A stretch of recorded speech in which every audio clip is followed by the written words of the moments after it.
just a bounce in their step, I think, and that's awesome to see from our guys. And then including last night, we had a practice last night, and they were flying around. It was fun, and I think right where we are at this point in the season, it's an exciting time for us.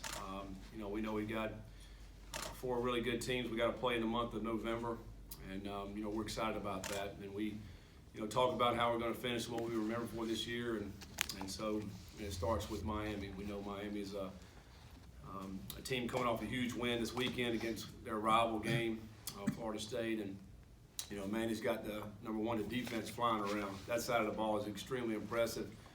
Starting up front with their 4 D linemen, their defensive end leads the league in sacks and tackles for loss. Very long, explosive player. But their D tackles get a lot of push as well. It kind of fits. I think it all fits together what they do defensively, and very aggressive in the back end. A lot of man coverage. A lot of good athletes back there running around, and probably 2 of the better linebackers in our league that have played the most ball. Probably the most experienced linebackers we faced this year in 55 and 56 there. And I actually got to play against them their freshman year when I was at App State. They came and played us, and they were freshmen, and they were really good back then too, and they've just gotten better. So strength of their team, obviously defensively, and they played a couple quarterbacks on offense, and Williams, I think, had a great game this past week. They're can throw the ball, stretch the ball down the field, and got some guys to throw it to out there as well. So there's a lot of good athletes running around, and obviously, a tough challenge for us. I don't think we've ever gone to Miami and won a game, and so it's a great opportunity for us to change that this week. I'll open up with questions.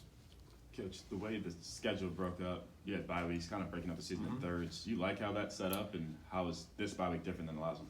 Yeah, as a coach, we're going to spin it in a positive way, no matter what. We have no control of when the bye is going to happen. But, yeah, with the way it worked out this year, you play 4, a bye week, play 4, get a bye week. This point in the season, everybody's beat up. Every team's beat up. At this point in time where you love to be able to have some depth and play out some more guys. But it came at a great time for us to heal up some of the guys. Blanton's out, our kicker. It can't heal that up, the kind of injury he had. But as far as just bruises and those type of things, guys really took advantage of that last week, living in the training room. And again, last night it showed everybody flying around froggy, feeling good. And I think that's what the bye is all about at this point in time in the season. Coach, when you look at Miami, kind of on film, I think they're 20 or 21 points away from being undefeated. Yeah. Are they, on film, maybe one of the better teams that you've seen this year? Well, I think it's because of their defense. If you play that kind of defense, you give yourself a chance to win games. And just look at the Georgia Tech game. It wasn't Georgia Tech's offense.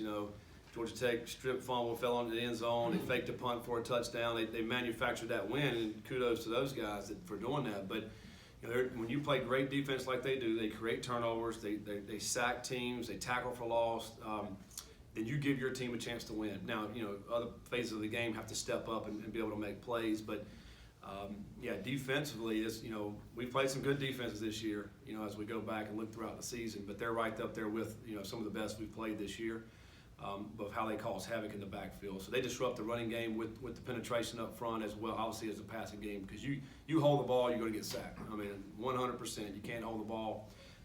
And so we got to do a great job of getting rid of the football. We've given up some sacks this year because we've held the ball. If we do it again Saturday, we're going to get sacked. It's a guarantee. So we have to get rid of the football. Coach, with Blanton being out, how has Ryan performed in practice? Has there been any type of big drop off between him and Blanton? No, he's done a good job all last week. Last night, I thought he kicked the ball well. It's obviously different in practice compared to when you get into a game. When it's time to play and the lights are on. We'll see how he performs. But he's done well. We got a lot of confidence in him. He feels good about his ability. And so much of kicking is mental. And I think as long as he has the confidence to know he can go knock them down, I won't hesitate to put him out to go kick the field goals and extra points. And we have all the confidence in the world that he'll go out and make it. Did he have a lot of work during the season? He has. Yeah, he has. We worked him throughout the year. And, again, in the Virginia game, he got an opportunity to go in and kick an extra point and nailed it. And, all the time that you put in kickers, you got live times in practice that they do kick, but then they're kicking the most of the practice after that as well. So he's had obviously a lot of work, and you just now he's the guy. When it's practice time and we're calling for the ones, he's the first guy out there. And so, but he's done well with that, and he's knocking them down, and that's all we can ask for. We'll see how it goes. The last month with him, and hopefully he'll make them all. That's to be the plan. Over the previous 2 seasons, the offensive line it struggled at times here, and this year it's been really one of the more consistent and better parts of the team. Usually it takes longer to rebuild. How have you been able to you guys get that going at a higher level so quickly? I just think a lot of it's what we do offensively, our scheme. We're not a team that's going to spread out and throw it 50 times a game. When you do that, you expose a lot of things. I think for us, we want to run the football and try to protect them, so to speak. We only run basically 2 schemes up front in the running game with inside and outside zone, and we try to get really good at that and give them confidence in that. And that's what we've been working on that since day one, since we got here. And in the passing game, we have given up some sacks, but a lot of that hadn't been on the offensive line. I think they've done a pretty good job with that, considering some of the guys we've played. But they have. That was a big question mark. Probably the biggest in my mind coming into the season was the offensive line. How are they going to play? And they've really exceeded, I think, expectations up front. And we'll need them to continue to play well, obviously, this last month. And, quite frankly, offensively, we leaned on those guys. We really just, we haven't thrown the ball a lot the last 2 games. We really ran the football, and against Virginia, against a really good defense last week. To me, that's how we won the game. I think our defense played really, really well, but we ran the football in the second half there, created some good drives, and really controlled the game in the second half, and that's how we got up 2 touchdowns. Coach, you touched on Miami's front 8. So for this game, obviously, you're still going to do what you're doing, run the ball, but even more so, you've done it this season, but look to take some more shots down the field, whether it is Mikel or Evan out there? Mm-hmm. Yeah, I think so. You're going to get some one-on-one opportunity out there. Of course, Miami knows that as well. They're I feel like a defensive back in Miami's from the time they were born. They know how to play man-to-man coverage. I feel like the kids they recruit down in that. I haven't been at FIU for 2 years. You go watch a bunch of high school practice. It's like they don't play zone. It's like I call it breathalyzer defense. They're right here, checking the breath of that wide out.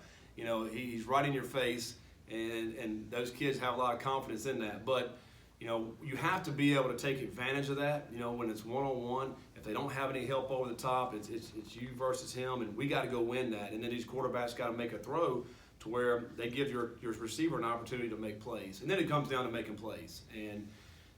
But you have to be able to take some of those chances. You have to throw the ball down the field and take some of those chances and hope you hit some of those plays. If you're able to hit some of those plays, then you're right in the game. I think, this year we've hit a lot of big plays over the top, and Clemson we didn't. So I think that's a big difference right there. You have to be able to hit those plays when you're taking those shots.